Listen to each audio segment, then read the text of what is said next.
Ladies and gentlemen, good evening and welcome back to our channel once again. I have always opined on this platform on many occasions that in politics we have only two constants: the interest and the betrayal. And that as long as the interests of the political class can converge, they will always work together. And that's why Boni Khalwale and William Ruto worked together in 2022. Because before that, Boni Khalwale and William Ruto were like oil and water. Who would have imagined that today, Kenyans who really voted, who woke up very early in the morning to go and vote for William Ruto, are the ones who are planning to send him home, while those who voted for him are the ones who are singing second term. Who would have imagined?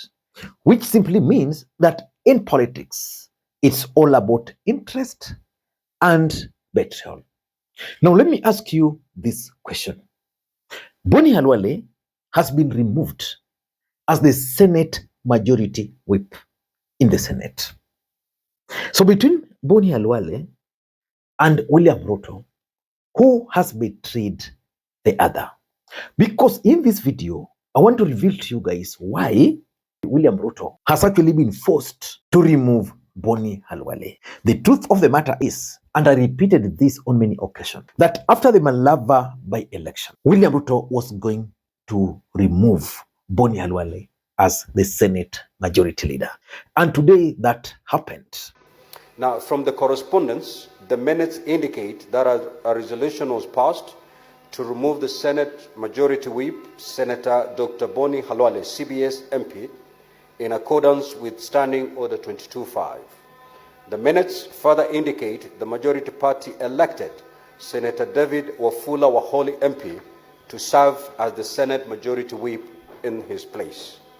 Now, Honorable Senators, Standing Order 22.8 provide as follows. The Speaker, upon receipt of the decision under paragraph 7, shall verify the correspondence received and deliver communication to the Senate within 3 sitting days. In this respect, I have verified the correspondence received and hereby communicate that the Majority Party has effected a change in the office of the Senate Majority Whip. The new office holder, therefore, with immediate effect is Senator David Wafula Waholi MP. I thank you. Next order. And of course, it was very clear from yesterday that it was just a matter of time. Kuna wabunge wetu wa UDA na wale wa broad base kwa ODM waliunga wapinzani wetu katika by election. Kesho tunaanza process ama mchakato wa kuondoa katika makamati na uongozi. Kama kule bunge la Senate tutamngoa senator wa Kakamega atoke kama kiranja walio wengi. Wale wako katika parliamentary service pia tutahakikisha wameng'olewa. So sidhani kuna wasiwasi mingi sana, lakini hata wale walikuwa makamati tutawang'oa wote kati ya ODM na UDA ambao hawakuwa wameunga mkono wanachama chetu katika by election ambayo iliyopita. Nitajaribu kuongea na wale viongozi ambao wanatoka sehemu hiyo ndio tuweze kuelewa kwa nini hiyo kiti ya Chwele Kabuchai ilipotezwa. Na unajua pia kulikuwa na mashida kidogo kwa sababu mbunge wa hapo ambaye ni Majimbo Kalasinga pia ni mwanachama wa Ford Kenya na alifanyia campaign ule mgombeaji Uhuru. Lakini mimi nataka niulize chama cha Ford Kenya, tunapochukua hatua za kinidhamu kwa wale waliunga mkono, wale wa UDA na ODM ambao waliunga opponents wetu mkono, pia Ford Kenya iweze kumpatia discipline Mheshimiwa Majimbo Kalasinga ambaye ni mbunge wa Kabuchai ambaye alifanya campaign against candidate wa Ford Kenya katika Chwele Kabuchai pale ward. And one of William Ruto's biggest ally, Farouk Kibet, insisted during the campaigns that Boni Khalwale was going to go home. Watu akabalasa Khalwale aende ama asiende? Khalwale amezoea upinzani ya upusi. Yeye ameenda huko Senate badala kujenga Malava hapa amewacha kujenga. Huyo ni mtu yake kweli? Anakuja kuambia Waluya hoye, tumenyanyaswa. Anatembea na bendera na askari 10. Si mumeona huyo mtu? Amekuja hapa Malava, hafanyi chochote. Anakuja kudanganya. Mimi naambia Malava ngo. Hebu elezeni yeye Malava. Khalwale was supporting the opponent.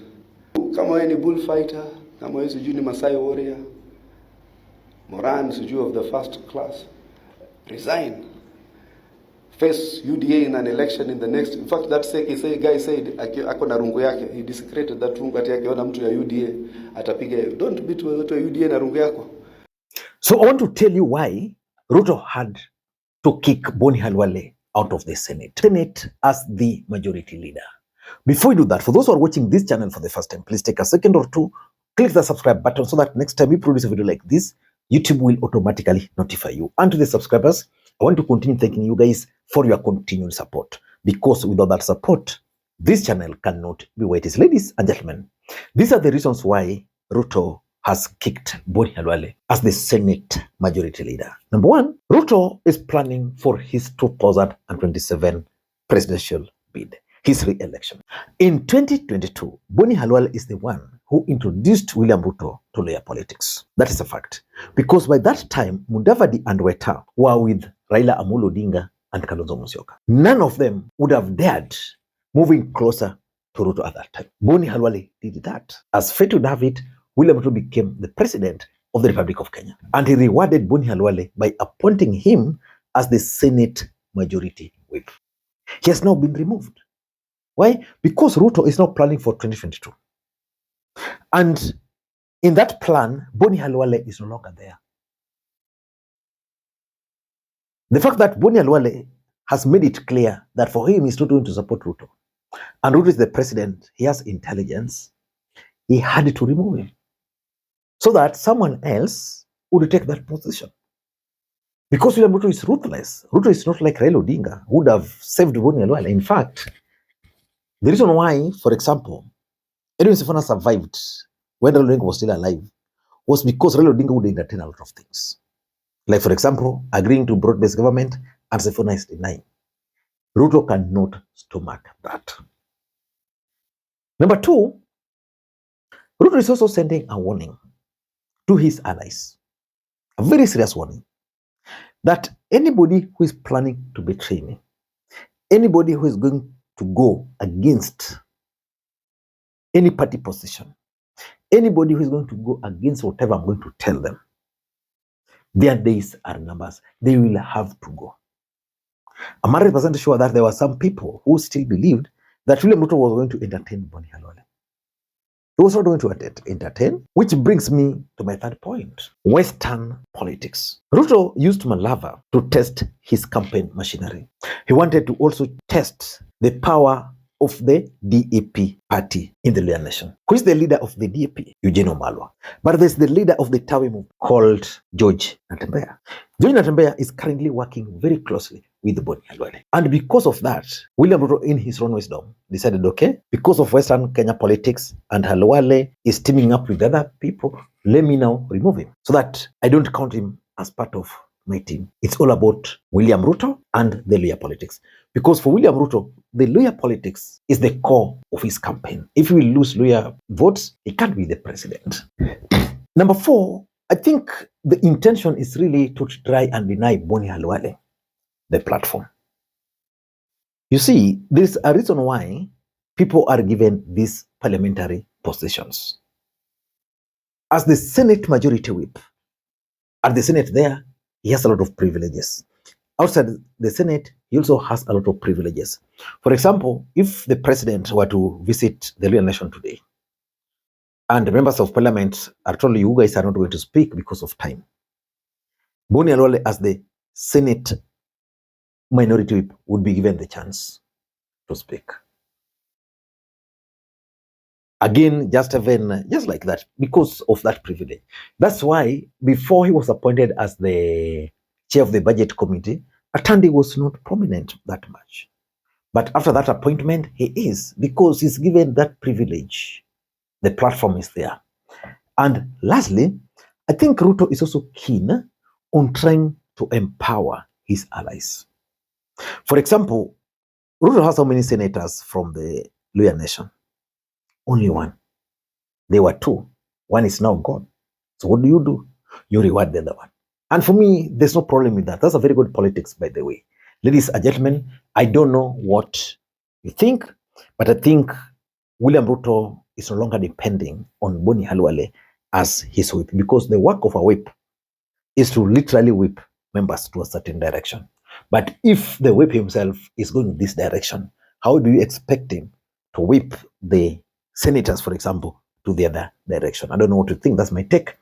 Until next time, this is Makwiny. Bye-bye.